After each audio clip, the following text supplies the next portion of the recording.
അതേരാ. ഇതിലിപ്പോ എന്തുട്ടത്ര ആലോചിക്കാൻ? അടുത്ത കൊല്ലം പൂരത്തിന് കാട്ടാളം താമസിന് തെക്കോട്ടിറക്കത്തിന് ഉണ്ടാവും. അതൊരു തീരുമാന. ഞാൻ അതേ ജയന്റെ അടുത്തെത്തി. എന്നിട്ട് എന്ത് പറഞ്ഞു? നിങ്ങളുടെ ലെറ്റർ കേട്ടില് ഒരു കൺസെന്റ് എഴുതി തന്നാ മതി. കോടതിയിൽ അത് ഗുണാവും. മായിട്ടെന്നാ ശരി എന്നാ കാണപ്പോ. ഓക്കെ. അതിന്റെ ഇടയ്ക്ക് ആരന്റെ 60 പറഞ്ഞ പാകിസ്ഥാനിന്ന് ചോദിച്ചിട്ട് കൊടുത്തില്ലേ ഞാൻ? എന്നാ 60 കൊടുക്കും ഞാൻ. ആന എനിക്ക് വേണം. നീ ആ സാധനം വെച്ചേ. ശരി ശരി. തോമസ് 10 മണിക്ക് വരാന്നിട്ട് ഇപ്പഴാണ് വരണേ. പോയതാ പുണ്യാളം ജോയിലടാ. അതെ, തോമസ് അറിയാവനെ ജാതി പുല്ലാട്ടാ. നോക്കിയേ.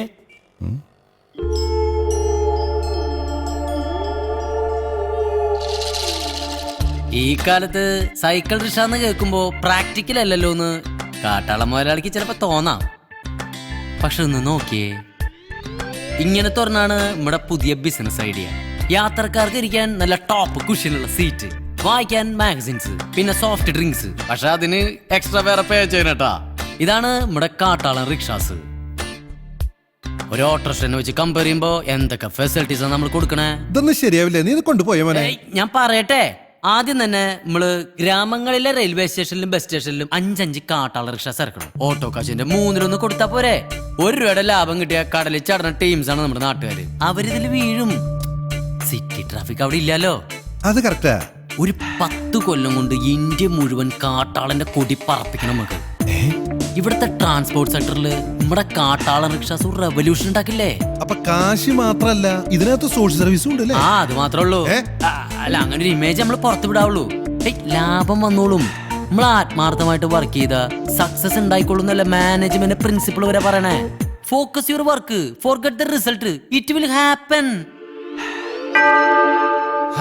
എന്നിട്ട് എന്തിട്ടുണ്ടായേ?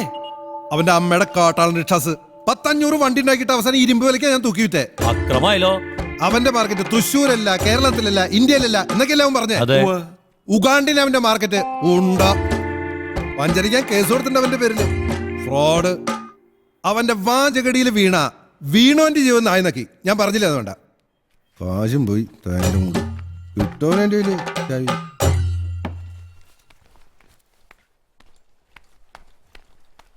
അനു, ജോയ്, നീ ഇവിടെ ഇരിക്കുക.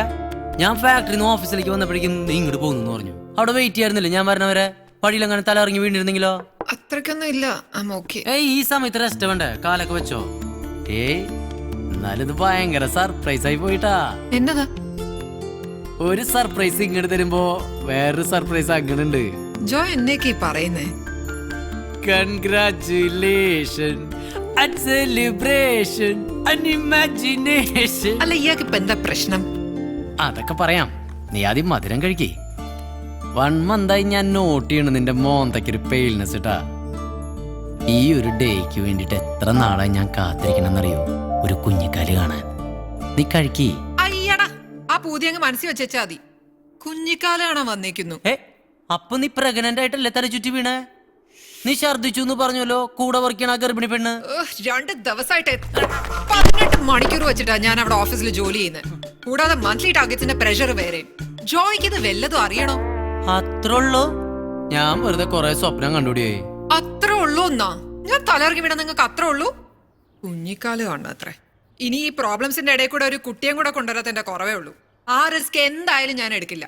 എടുക്കണ്ടെങ്കിൽ ഉണ്ടോ? ഞാൻ വിചാരിച്ചു 2 മാസമായിട്ടൊന്നും നടന്നിട്ടില്ല. നീ ഇത് കഴിക്കേ, എന്തായാലും മേടിച്ചല്ലേ. എന്തായിരുന്നു എന്നെ പെണ്ണ് കാണാൻ വന്ന സമയത്ത് പറഞ്ഞേ?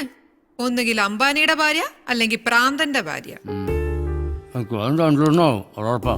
അത് കഴിഞ്ഞിട്ട് മതി കൂട്ടി. മതി.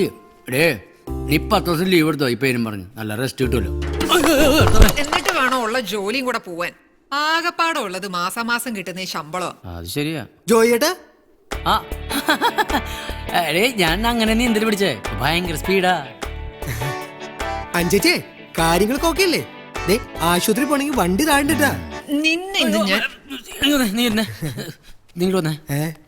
നീ റെസ്റ്റ് ചെയ്തേനു. പച്ചമാങ്ങ വേണേ വീട്ടിലുണ്ടിട്ടാ. എന്തെങ്കിലും പ്രശ്നമുണ്ടോ? എന്താണ് ജോയേട്ടാ ഹാപ്പി അല്ലേ? ഹാപ്പിയാണ്. ആകെ പേടിച്ചുടാ. സംഭവം മറ്റാണെന്ന് വിചാരിച്ചിട്ട്. അപ്പൊ ഇല്ലേ ഒരു തേങ്ങയില്ലേ. ഇത് ഓവർ സ്ട്രെയിൻഡാ. ഗ്രീനുവേ, ഫസ്റ്റ് നൈറ്റിൽ ഞാൻ അനുവിന്റെ അടുത്ത് വെച്ച കണ്ടീഷൻ എന്താണെന്ന് അറിയാം നിനക്ക്? എന്തുട്ടാ?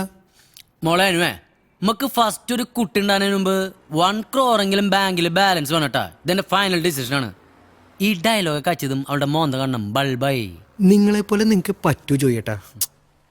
നിങ്ങളെ ഇമിറ്റേറ്റ് ചെയ്ത് പെണ്ണ് കാണാൻ പോയിട്ട് കംപ്ലീറ്റ് നാറ്റക്കേസായി. ഓ അത് ചോദിക്കാൻ മറന്നൂടാ. അതെന്താടാ പോയിട്ട്? പണ്ട് ജോയേട്ടൻ അനുസരിച്ചോട് പറഞ്ഞ പോലെ 1-2 ഡയലോഗുകൾ ഞാനും കാച്ചു നോക്കി. പേറ്റ് കാണുമല്ലോ. തേങ്ങയാണ്. കുട്ടി പേടിച്ച് കരച്ചിലായില്ലേ. കുട്ടിയുടെ അച്ഛന്റെ തല്ലിട്ടായിരുന്നു എന്റെ ഭാഗ്യം. സാരില്ലടാ, നിനക്കിനിയും ടൈം ഉണ്ടല്ലോ. ഗ്രീനേ, ഞാൻ ഇത്ര ചെറുപ്പത്തിലെ കല്യാണം കഴിച്ചതിന്റെ കാര്യം എന്താണെന്നറിയാം നിനക്ക്? എന്നിട്ടാ കുട്ടിയോള് വലുതാകുമ്പോ ജോയേട്ടനെ എങ്ങനായിരിക്കാനല്ലേ. പോടാ പോത്തെ അവിടെ നിന്ന്. ചെറുപ്പത്തിലെ ഫാമിലിയുടെ റെസ്പോൺസിബിലിറ്റീസ് എടുക്കാനല്ലേ. നെവർ. പിന്നെന്തുട്ടാ ജോയേട്ടൻ തന്നെ പറ. നമ്മള് ചെറുപ്പത്തിലെ കല്യാണം കഴിച്ചാൽ ഒരു ഗുണം എന്താ വെച്ചാ, ഇൻ കേസ് ആ റിലേഷൻഷിപ്പ് വർക്ക്ഔട്ട് ആയില്ലാച്ചാലും നമുക്ക് വേറെ കെട്ടിക്കൂടാ. നമ്മള് സ്റ്റിൽ യങ്ങല്ലേ. അതേ മനസ്സിൽ വെച്ചാ മതി. അവിടെ ഛർദിക്കണ്ട, എടുത്ത് ചവിട്ടി കൂട്ടും. അനു മോളെ, ഒരു 200 ഉണ്ട് അതിന്റെ കയ്യില്. ലഡുവിന്റെ കാശ് കൊടുത്തിട്ടില്ലടിയേ. എന്റെ ജോയേട്ടാ.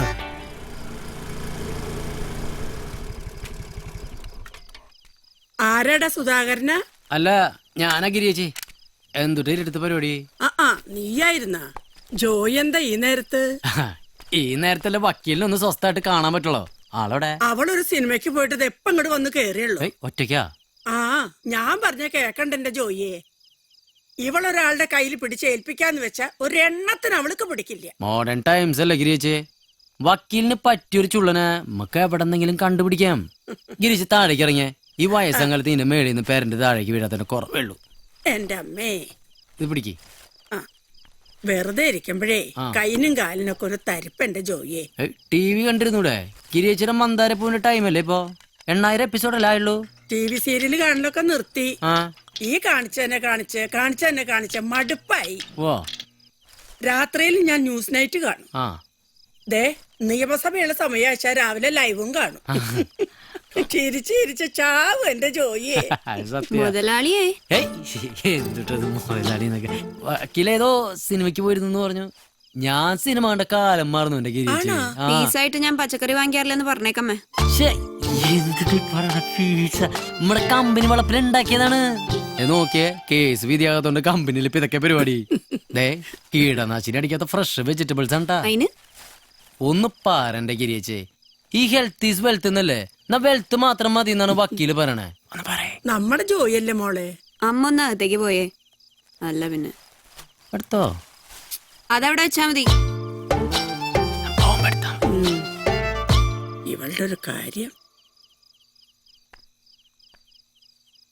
ആകെ കഷ്ടകാലാണ് വക്കീലെ. എനിക്കും. ആ കാട്ടളം തോമസ് കറക്റ്റ് ടൈമിന് കയറി വന്നോണ്ട് എലഫന്റ് ഓണേഴ്സ് അസോസിയേഷൻകാർ ആകെ അടഞ്ഞു. നന്നായി. ഒന്നും ഇങ്ങോട്ട് നോക്കിയേ. അതേ, നാളെ വക്കീൽ കോടതിയിൽ ഹാജരാവണം. തരാനുള്ള ഫീസ് ഞാൻ ഉടനെ തരും.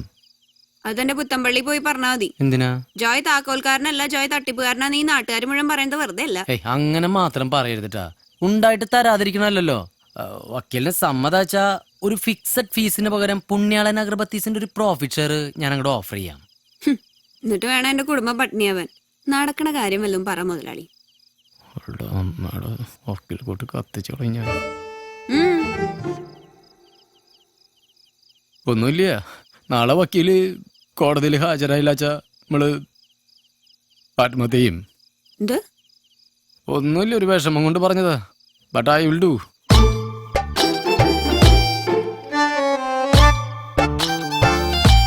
അതെ, നിങ്ങളീ കാണിക്കുന്നത് കംപ്ലീറ്റ് അടവാന്ന് എനിക്ക് അറിയാണ്ടല്ല. എന്നാലും നോക്കട്ടെ. അത് മതി, അത് കേട്ടാ മാത്രം മതി. പിന്നെ വക്കീല് ഏത് സിനിമയ്ക്കാ പോയ? ഡ്രാക്കുളയാ? മുതലാളി ചെല്ല്. പോകുമ്പോ ഈ സഞ്ചിയും കൂടെ എടുത്തിട്ട് പോയിക്കോ. അല്ലെങ്കിൽ അടുത്ത പ്രാവശ്യം വരുമ്പോ അതിന്റെയും കൂടി കണക്ക് ഞാൻ കേൾക്കേണ്ടി വരും. ഈ സൈസുള്ള കുറച്ച് കക്ഷികളെ കിട്ടിയ വക്കീൽ പണി എടുത്തു പോകും വേഗം. സഞ്ചി എടുക്കാൻ മറക്കണ്ട.